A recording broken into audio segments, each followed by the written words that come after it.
The heart of Australia's biggest city has been brought to a standstill by a lone gunman. He walked into a cafe in Martin Place in Sydney on a bright Monday morning.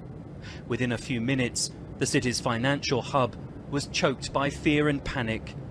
Some of the hostages were seen at the window, their arms raised and hands pressed against the glass. Then a black flag with white Arabic letters is seen. This is the Shahada, an Islamic declaration of faith. 5 of the captives have been seen fleeing the building.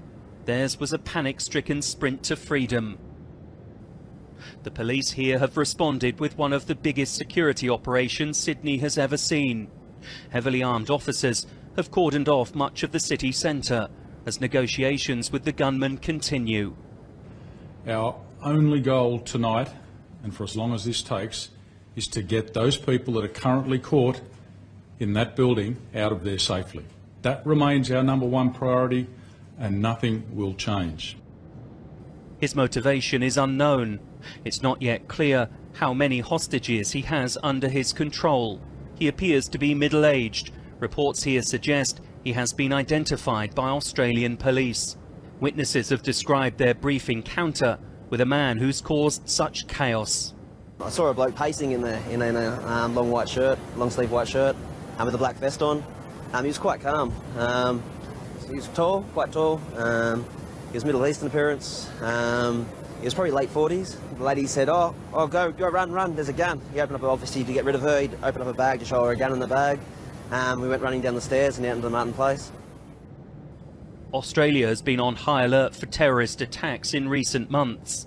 The government's fear is that homegrown jihadis could import radical ideologies from overseas and cause mayhem in the cities and suburbs.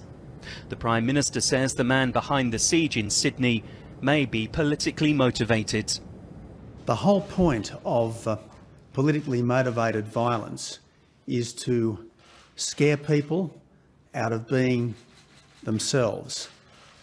Australia is a peaceful, open and generous society. Nothing should ever change that.